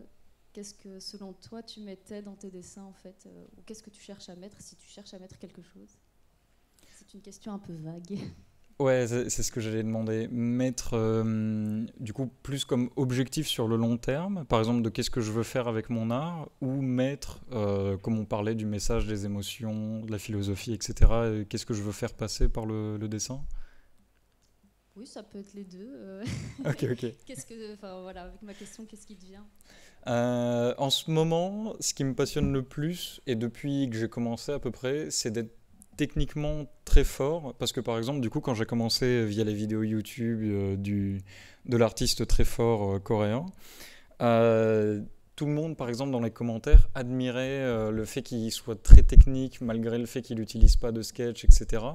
Et du coup, même dans les mangas que je regarde, où j'admire les dessins, etc., j'aime bien quand c'est très bien techniquement. On va dire que si on devait comparer ça, par exemple, je sais pas, à la musique, ce serait aimer quand une œuvre musicalement classique, ouais, on va aller dans le classique, quand par exemple une pièce classique est interprétée à 100%, plus que quand une œuvre un peu plus philosophique est interprétée, ou des choses qui laissent place à un message personnel, etc. Mon objectif pour l'instant, c'est d'arriver justement à cette technique, et c'est pour ça que j'étais fier du dessin qui avait un peu plus de détails avec lui. C'est parce que j'aime cet aspect détaillé, et pour moi, pour l'instant, ça a plus d'importance que par exemple les émotions que je fais passer ou que le message, de mettre une bonne technique dans mon art. Je préférerais par exemple dessiner un cercle vide techniquement parfaitement que d'illustrer un message qui pourrait toucher plein de gens. Voilà. Ok, merci. Et alors, deuxième petite question, simple curiosité, mais est-ce qu'il y a quelque chose qui t'a amené au dessin, ou c'est venu... Je sais pas, comment c'est venu? Ça peut remonter à un peu plus longtemps. En primaire, en général, il y a beaucoup d'enfants qui dessinent entre eux. Et je sais pas, ça devait être un hasard, mais j'avais dû faire un dessin qui était un peu mieux que les autres. Et du coup, j'avais été pas mal complimenté sur ça. Donc pour revenir à l'égocentrisme que j'ai en art, forcément j'ai bien aimé ces compliments à ce moment-là. Et par exemple, le soir, même en primaire, je me disais ça serait cool si je prenais le temps de faire un dessin pour le ramener le lendemain à l'école et recevoir ces compliments que j'avais. Et il y a eu aussi un moment en primaire où, alors je ne saurais plus me rappeler parce que c'était il y a longtemps, mais un dessinateur était venu et avait dessiné dans une salle du CDI un dragon. Et du coup, je me rappelle que les autres élèves de ma classe avaient dit « Ah, il dessine mieux que toi, etc. » Alors que du coup, j'avais que l'habitude d'être le plus fort de ma classe en dessin et de recevoir des compliments. Et évidemment, via mon ego, je ne pouvais pas laisser passer ça. Du coup, j'ai ensuite eu cette envie de progresser en dessin. Et du coup, quand je disais en troisième, Et puis même au collège en général, il y a déjà des gens qui vont avoir cette passion du dessin. On va pouvoir trouver d'autres élèves, par exemple dans une classe, il va y en avoir un ou deux qui aiment dessiner et qui font des jolis dessins. Et du coup, uniquement par compétition et par ego, c'était au début, du coup, quand je dessinais, pas en compétition avec moi-même et comment je peux m'améliorer, mais comment je peux battre quelqu'un d'autre pour recevoir plus de compliments, etc. Donc bon, c'est pas la meilleure des raisons pour commencer et continuer, mais c'est ce qui m'a motivé et ce qui ensuite a fait que quand j'ai vu quelqu'un qui était infiniment plus fort que moi, où j'ai commencé à me dire ah oui, le dessin c'est pas que juste battre quelqu'un pour recevoir plus de compliments, c'est pas juste faire quelque chose de mieux que quelqu'un d'autre pour faire quelque chose de mieux, mais c'est faire ce qu'on aime. Et du coup j'ai continué via ça et via les vidéos YouTube que j'ai ensuite découvert. Bonsoir. Bonsoir. Moi j'ai une question sur tes inspirations. Donc on entend souvent parler de l'intelligence artificielle dernièrement et elle est souvent décrite par les artistes comme quelque chose de négatif. Moi, je voulais savoir ton avis, si au contraire, tu voyais ça comme quelque chose qui peut t'aider dans ton art, justement. Alors, sur l'intelligence artificielle, je pense qu'il y a du potentiel pour que ce soit quelque chose d'intéressant. Je suis pas... tant que ça respecte un peu les règles de tu peux pas juste recopier l'art de quelqu'un d'autre et le poster, etc. Pour moi, tant que ça reste dans l'inspiration, il n'y a rien de mal. Mais aussi le problème, c'est que même si ça avance très rapidement, niveau art, on est toujours à un point où l'IA fait des choses qui pour moi sont intéressantes quand elles sont plus dans la copie de l'art de quelqu'un, ou par exemple s'il va y avoir un personnage et que tu peux dire à l'intelligence artificielle de refaire ce personnage. Mais du coup, pour moi ça c'est moins intéressant que si elle pouvait créer directement, même si c'était une œuvre abstraite, que si elle pouvait créer directement ça. Donc je suis pas négatif, comme je disais, tant que ça recopie pas juste quelqu'un d'autre, et etc., sans créditer ou des choses comme ça. Parce que dans l'inspiration, l'IA, quand les gens se plaignent par exemple que ça vole des images pour mettre dans sa banque de données et progresser, c'est juste ce qu'on fait en tant qu'humain et en tant qu'artiste. On fait la même chose. Quand je vois une image, je la mets dans ma tête, je l'oublie ou pas, mais ça m'influence sur les prochains dessins que je vais faire. Du coup, je suis vraiment pas négatif sur cet avis-là. Mais j'attends juste de voir comment ça progresse pour ensuite me dire est-ce que c'est intéressant ou pas niveau inspiration. Bonsoir. J'ai une question concernant la musique, puisque vous l'avez évoqué plusieurs fois. Ouais. Et du coup, c'est plus précisément quel genre de musique vous écoutez, et surtout, est-ce que c'est lié à une phase spécifique du dessin? Est-ce qu'on peut vraiment associer un genre musical à une phase du dessin, ou est-ce que c'est super éclectique et ça varie Alors pour la musique, du coup, vu que je dessine beaucoup, j'ai tendance à en écouter beaucoup, et ce qui fait que quand je découvre une musique qui fait partie d'un genre, je finis forcément par m'en lasser au bout d'un moment, parce que j'ai cette phase où j'écoute que ces 2-3 musiques, ou même une seule musique pendant des heures, pendant quelques jours d'affilée, et ensuite je passe à autre chose. Du coup, au niveau des genres, il y en a que j'aime pas trop, il y en a que je préfère. Dans ceux que je préfère, j'aime bien le jazz, j'aime bien le classique, tout comme j'aime bien le rock, j'aime bien le punk. Tout ce qui est musique un peu plus électronique, je trouve que ça me déconcentre. C'est pas que j'aime moins au niveau du dessin, mais c'est juste que ça me déconcentre plus. Mais je vais aller dans une musique, par exemple, qui est plus dynamique, comme le rock, pour faire un croquis, comme je disais avant. Tout comme je vais aller dans une composition qui est plus calme, pour faire ensuite les détails, ou si je reprends un dessin sur le lendemain. J'aime aussi beaucoup les musiques qui viennent de jeux vidéo, ou tout simplement d'adaptations d'œuvres que j'aime bien en manga. Du coup, voilà, mes intérêts dérivent sur à peu près tout ça. Mais vu que ça explore pas mal de genres qui existent, je dirais que j'écoute à peu près tout, à part ce qui me déconcentre pour le dessin. Si j'ose dire, pendant que je porte le micro, on a envie de voir la suite, non? Ah oui, bien sûr. Voilà, celui-là un peu différent, vu que... Ma question, elle porte sur le dessin parfait. Jules, je suis juste là. Ouais. Le dessin parfait pour toi, c'est quoi? Et puis, quel peintre et quelle œuvre serait pour toi d'une autre personne? Quelle serait l'œuvre parfaite? Pour moi, ouais, il y a deux types de dessins parfaits. Du coup, il y a ce que ferait quelqu'un d'autre et ce que moi je ferais comme dessin parfait. Pour moi, ce que je ferais en dessin parfait, je pense pas avoir la réponse. Parce que comme je disais, il n'y a pas un seul dessin pour l'instant que j'ai fait où quand je le revois, je me dis, ah, j'aurais pu m'améliorer sur ça, etc. Donc, pour l'instant, j'ai pas de dessin sur lequel je me suis dit, ça y est, j'ai réglé le dessin, ça c'est mon œuvre parfaite, mon magnum opus. Et pour les artistes que j'aime bien, ça va aller dans le détail. Je ne sais pas si on peut montrer des images via Internet sur l'ordinateur.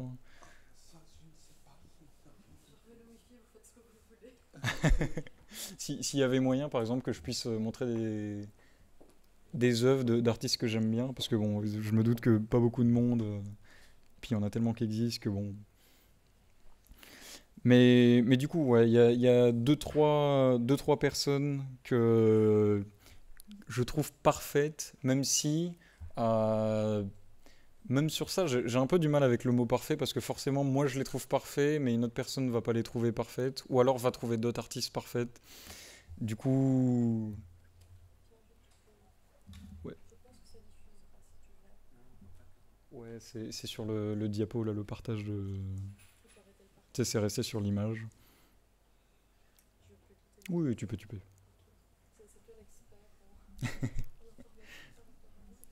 Mais du coup, voilà, pour répondre à la question, pour moi personnellement, dans mon art, je pense pas encore avoir la réponse à ce qui est parfait. Peut-être dans 10 ans, je l'aurai. On refera une session de questions-réponses comme ça. Et pour certains artistes que j'aime bien, parfait, on peut... Ah non, t'es encore sur le mauvais écran. Le problème, c'est que je sais pas non plus avec le diapo comment on change de scène. Si on pouvait mettre la scène juste en premier écran comme ça et qu'on voit tout. Mais du coup, voilà pour la question. Je sais pas s'il y en a d'autres. Pendant le petit intermède technique, je me permets quand même de relever une citation essentielle. Il ne faut jamais écouter ce que disent les profs, sauf les profs de philo. Ah, c'est ça.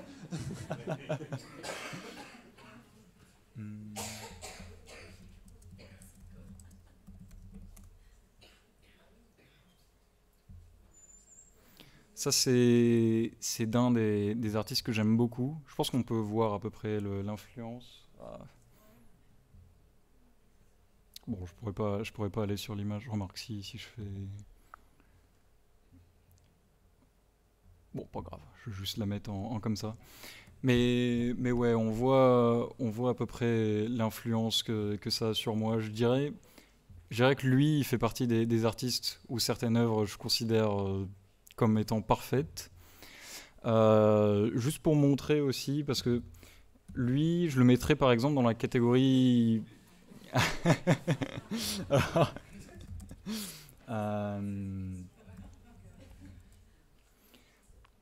Donc ça c'était le coréen qui m'avait tout simplement inspiré. Je pense que ça, l'inspiration, par exemple, quand je faisais des dessins au pinceau qui sont juste avant cette salle, elle va se voir beaucoup plus. Et du coup, ce qu'il faisait, c'est que il dessinait sur des grandes toiles au pinceau comme ça, sur un dessin qui était vraiment très intéressant techniquement. Donc je dirais que ces deux-là, c'est ce qui se rapproche le plus de la perfection.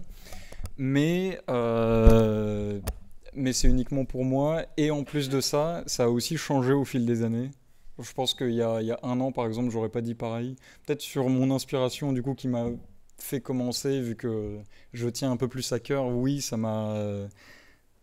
Oui, je pense que celui-là, il bougerait pas, mais par exemple, pour le premier, qui était Shinichi Sakamoto, que j'ai montré avec les dessins de visage, lui, par exemple, il pourra changer dans le futur, ou alors il restera le même, etc. Puis pareil, je peux montrer, du coup, au niveau des peintres qui sont pas asiatiques.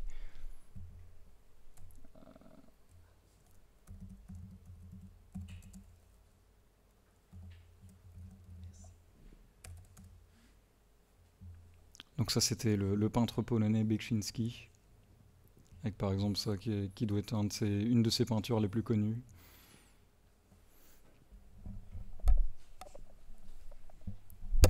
Bonsoir à nouveau. J'ai une autre question. Je je me demandais si, en fait, dans le processus de création du dessin, est-ce qu'il y a des moments où le croquis ne s'arrête pas parce que vous avez la densité de pensée est trop importante, ou est-ce que justement, quand le croquis est super léger, c'est parce que vos pensées sont légères? Est-ce que c'est intimement lié à un flot de pensée?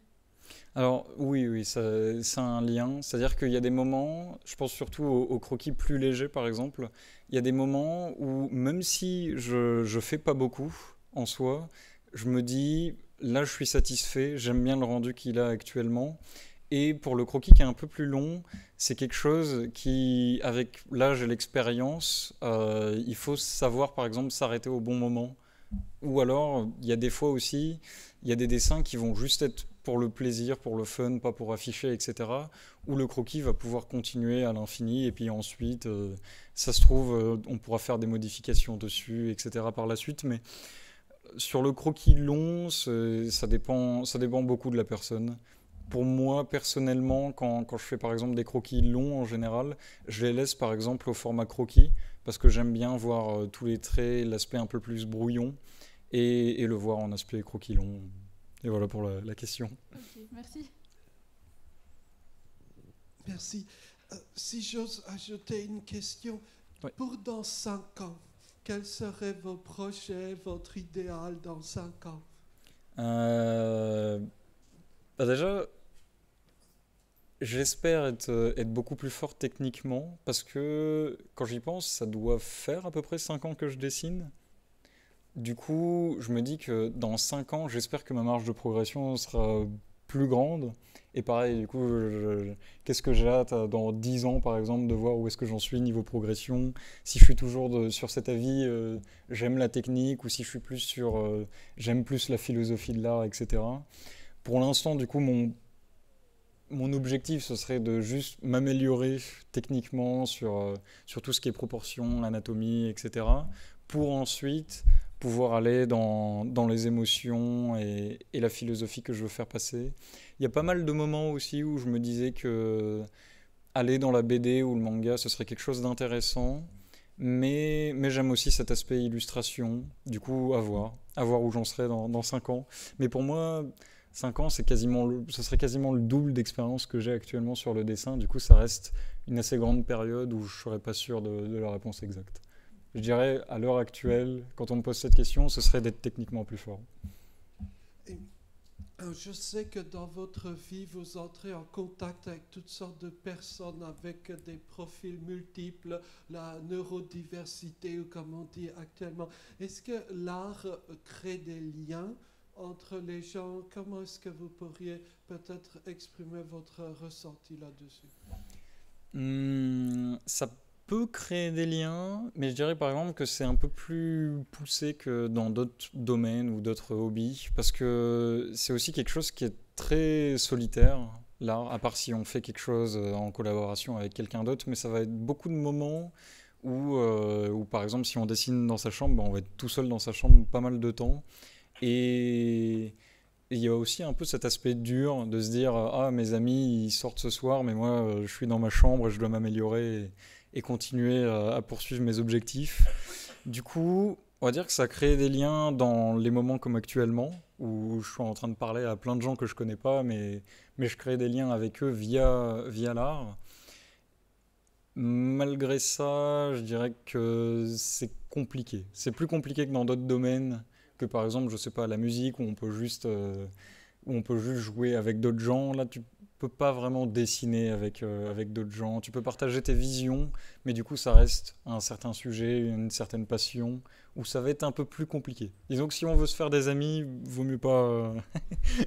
vaut mieux aller voir un autre domaine. Pardon, je suis curieux.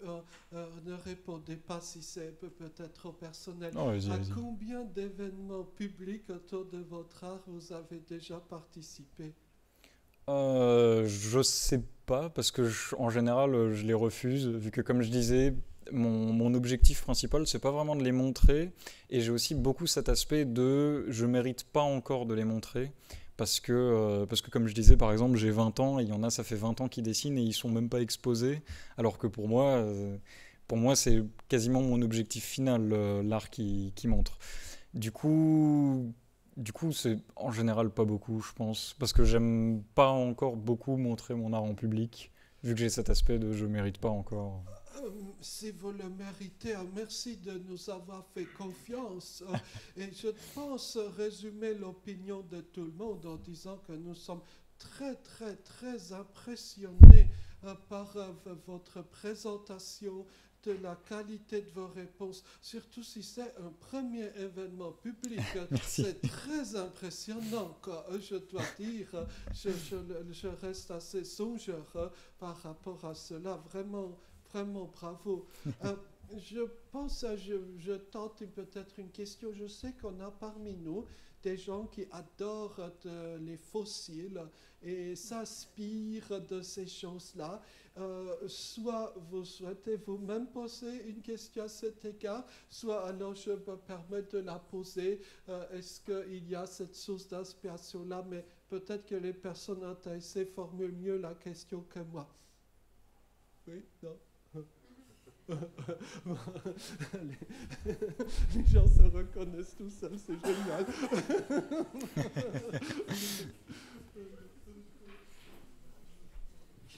Merci pour cette introduction. Pas grand-chose à voir. Moi, je suis à titre personnel, je suis intéressé par la géologie et j'aime bien les liens entre la science et la fiction, et en particulier le monde du paléo-art. Donc cette représentation du passé auquel on ne peut pas avoir accès directement, si ce n'est que par des indices partiels, puis qu'il faut représenter après, quoi. Donc la question que je pourrais vous poser, c'est comment est-ce que vous faites, vous, votre mélange entre la réalité, vos idées, et comment est-ce que vous essayez de synthétiser tout ça avec le dessin? Est-ce que vous allez aussi puiser, je ne sais pas, l'envoyer à des êtres squelettiques au début, dans les mondes du passé? Est-ce que le paléo-art pourrait vous intéresser? Du coup, ça, pareil, ça va un peu dans l'inspiration, dans la création. Il faut savoir que c'est quasiment impossible de créer quelque chose qui n'a pas déjà été pensé ou visualisé. Enfin, disons que on va mélanger, on va dire, pour revenir dans la nourriture, pourquoi pas, on va mélanger deux sauces qui vont en créer une nouvelle, mais ça restait ces deux sauces à la base. Donc par exemple, quand on va s'imaginer à quoi pouvait ressembler un fossile, si je devais lui donner un design, je m'inspirerais forcément de choses que j'ai vues, mais du coup ça va quand même dans cette direction du fossile et du design. Du coup... Niveau inspiration et création, je dirais que c'est à peu près comme tout. Tant qu'il y a ce sujet dans lequel on est passionné, on peut dessiner sur à peu près tout ce qui pourrait exister. Même si j'étais passionné de verre d'eau, je pourrais faire des nouveaux designs et m'inspirer de choses pour ensuite les ajouter dans le sujet que j'aime. Du coup, là, en plus, c'est très intéressant, les fossiles. Du coup, je pense que ce serait intéressant de s'inspirer. Je ne sais pas si ça répond à la question. Rebonsoir. Ouais. J'avais une question. Quel est le lien que vous pouvez faire entre l'art et l'autisme? Je ne sais pas si j'appellerais ça un lien. Enfin, si, parce qu'on va dire que ça croise un peu chemin. Mais pour moi, par exemple, quand je disais que c'était quelque chose, là, qui est, par exemple, quand on dessine, on est souvent tout seul dans sa chambre et que c'est quelque chose de solitaire, je pense que ce serait bien... Enfin, je ne peux pas encore une fois parler pour la majorité des personnes autistes, mais je connais beaucoup de personnes autistes qui seraient pas dérangées par cet aspect et qui justement aimeraient bien le fait de ne pas être en groupe et de faire quelque chose sur lequel il est passionné. Pareil, je parlais du fait d'être dans sa bulle, d'écouter de la musique, et je pense que ça aussi, ça croise chemin avec l'autisme beaucoup. Tout ce qui va être sur... Peu importe le hobby, si c'est on va dire, dans la progression de soi-même et dans cet aspect un peu solitaire, je pense que ça croise pas mal le chemin avec beaucoup de personnes qui peuvent être autistes, même si encore une fois, pas toutes, évidemment, on est tous différents. Voilà. Bonsoir. Bonsoir. J'ai plus ou moins deux questions. La première, ce serait si j'ai bien compris, tout le côté raconter des émotions ou quelque part avoir un propos, pour l'instant, ça ne t'intéresse pas à travers le dessin. Est-ce que c'est quelque chose qui peut t'intéresser par d'autres moyens créatifs? Et sinon, est-ce qu'il y a... Et ça, c'est la première question. Et la deuxième question, c'est plutôt dans les médias, tu as cité Belchinski et Giger. Giger, il a fait tout ce qui pouvait être travail de storyboard pour le cinéma. Et Belchinski, je crois qu'il a commencé en tant que photographe. Ensuite, il a travaillé des choses sur l'ordi en 3D un peu barrées, qui étaient très intéressantes aussi. Donc, est-ce que dans d'autres médiums, tu as cet intérêt pour, je ne sais pas comment dire ça, cette recherche de la perfection dans d'autres médiums artistiques précisément? Je vais répondre à la deuxième en premier. Le problème que je rencontre en général avec ça, par exemple, c'est que, comme je disais, je m'inspire pas mal de sculptures. Et il y a des moments où dans ma journée, parce qu'évidemment, vu que, comme je le disais, en général, je fais 4-5 heures de concentration maximum, et ensuite, en général, mon cerveau il surchauffe, j'ai besoin de faire autre chose. Du coup, je me dis, ça serait intéressant si je commençais à apprendre ça ou quoi. Mais j'ai aussi cet aspect de je veux tellement atteindre la perfection que je peux atteindre, le niveau le plus haut que je puisse atteindre juste dans ma vie sur Terre, que j'aime dépenser le temps que j'ai uniquement dans le dessin pour arriver au meilleur niveau possible que je puisse atteindre, tout simplement. Parce que j'aimerais pas, même si c'est pas forcément vrai, parce que forcément dans les autres 24 heures d'une journée, je vais faire plein d'autres activités, et ce temps pourrait très bien aussi être dépensé à apprendre quelque chose, à apprendre une langue, à apprendre un autre domaine, un autre hobby. Je vais avoir pareil cet ego qui me dit utilise cette énergie dans le dessin pour apprendre plus de choses par rapport au dessin, pour arriver à compléter tes objectifs. Du coup, voilà, sur ça, je suis plus uniquement sur le dessin. Et pour répondre à la première question, quand j'avais fait, par exemple, cette pause de 1 an et que j'avais commencé la guitare, niveau guitare, j'étais plus sur le fait de transmettre, par exemple, un message ou d'atteindre des émotions, vu que c'était sur la musique, que d'atteindre un niveau parfait. Et ça, je pense que c'est aussi un des chemins qui se croisent, par exemple, sur le fait d'être Asperger, où la guitare, une des raisons pour laquelle j'ai arrêté, c'est parce que, contrairement au dessin, j'ai commencé tard, et du coup, j'avais cette vision où je me disais je pourrais pas être dans les meilleurs parce que j'ai commencé trop tard, il faut que je m'investisse uniquement sur une seule voie. Et là, du coup, je pense que ça croise chemin avec le fait d'être Asperger, de vouloir se concentrer sur un seul domaine et le maîtriser le plus possible. Du coup, ça répond un peu aux deux questions, mais oui, sur d'autres domaines, je serais plus sur le fait de transmettre un message que d'être techniquement parfait, parce que j'ai cette voix dans ma tête qui me dit continue de vouloir et d'essayer d'être parfait sur le dessin, vu que c'est ça que j'ai fait et que j'ai commencé plus tôt et que c'est ma voie principale, plutôt que de dériver sur d'autres choses et au final d'aller moins loin sur cette voie principale. Voilà pour la question. Alors, la toute dernière question va à celui qui avait posé la première. Je ne sais pas si ça sera des questions. J'ai quelques réflexions à livrer. Si vous voulez réagir, vous pourrez, mais c'est par les fissures que rentre la lumière. C'est par vos défauts et vos imperfections que vous transmettez aux autres des sentiments et peut-être aussi des émotions, peut-être sans le savoir. Et parce que vous attirez beaucoup d'attention à vos détails, à votre perfectionnement, sachez que la perfection n'existe pas en ce monde. Donc, restez comme ça, imparfait, parce que là, on vous a vu, vous, tel que vous êtes. Merci pour la réflexion. Il y avait...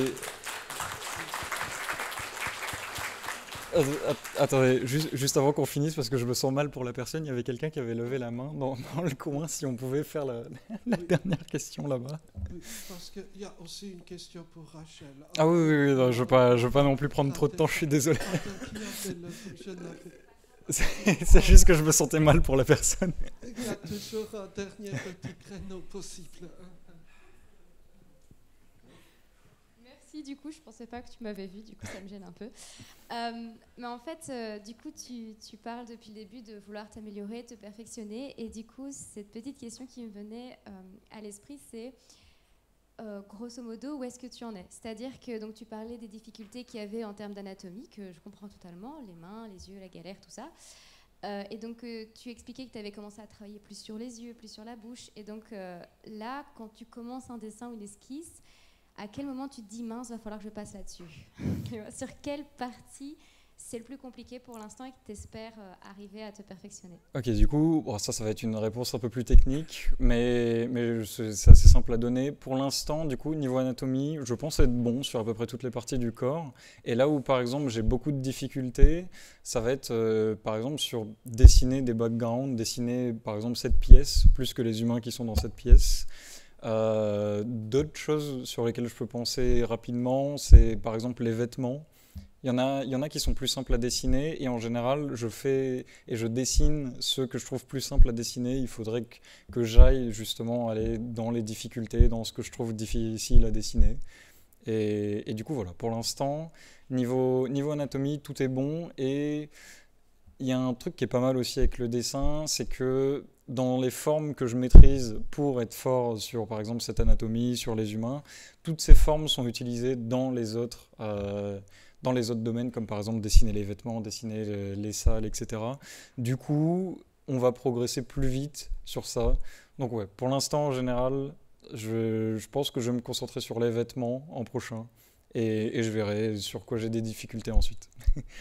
Voilà. Merci pour la réflexion et puis pour être tous là encore. En plus, il pleut, c'est horrible.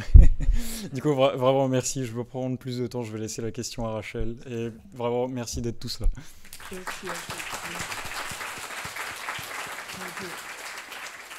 Si j'ose ajouter une petite touche personnelle, nous avons organisé des outils musées, bien des fois à Louvain-la-Neuve, bien des fois à Bruxelles, mais jamais le public n'avait pris la parole dès le début. Donc, merci à vous toutes, vous tous d'avoir rendu cet échange dynamique quasiment dès les premières minutes. Et il y a toujours un brise-glace qui ouvre la voie. Merci d'avoir fait cela. Il y a une personne qui n'a pas pris la parole, et c'est évidemment Rachel. Et pourtant, Rachel, il y aurait bien des choses à dire. Peut-être si on peut dire un petit mot sur les belles choses qui se font. Belles choses qui se font, l'avancée au niveau de la Maison des Possibles, évidemment, que tu connais bien. Donc, qui est un lieu avec essentiellement des personnes autistes, mais pas que, de tous les âges, de tous les niveaux, qui fonctionne sur le principe de la pérédance, avec cet aspect justement dans chaque domaine pour chacun de progresser également. Également beaucoup de personnes qui aiment l'art, les mangas, qui ont ces centres d'intérêt-là aussi, mais avec vraiment l'idée, voilà, en fonction des compétences de chacun, de transmettre à l'autre et d'apprendre à transmettre à l'autre pour s'améliorer soi et permettre à l'autre de s'améliorer également.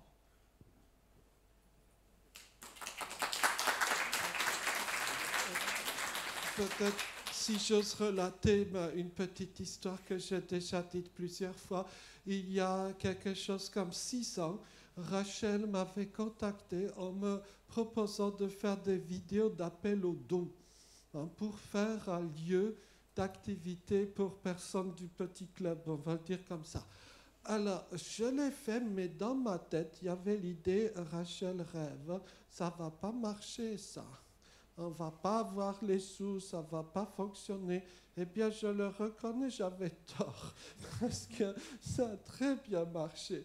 Grâce à Rachel, il y a combien, 120 personnes, quelque chose comme ça, autistes qui ont de très chouettes activités de tout profil, tous les âges. J'ai pu le voir, le constater. Je ne citerai personne, mais il y a des personnes qui ont vécu dans des lieux horribles, qui enchaînaient crise sur crise tous les jours. Et depuis que les personnes sont dans un lieu plus humain, eh bien, les crises n'ont plus lieu. Donc, parfois, ça pose beaucoup de questions, mais surtout, ça donne beaucoup de messages positifs d'espoir sur ce qu'on peut faire, même avec très peu de moyens de départ. Créer un monde nouveau, ça demande beaucoup de force humaine, mais on n'a pas besoin d'être milliardaire forcément. Je crois que c'est un message essentiel. En tout cas, à titre personnel, j'ai été très touché d'écouter. Je n'ai pas compris toutes les explications, je suis vraiment nul, mais j'étais très touché d'écouter ce partage artistique, humain.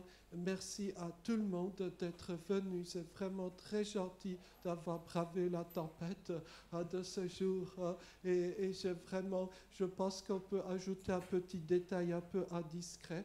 Nos deux invités ont 9 heures de décalage horaire dans les pattes, puisqu'ils viennent d'un pays lointain. Voilà, donc c'est d'autant plus, disons, méritoire d'être venus malgré tout.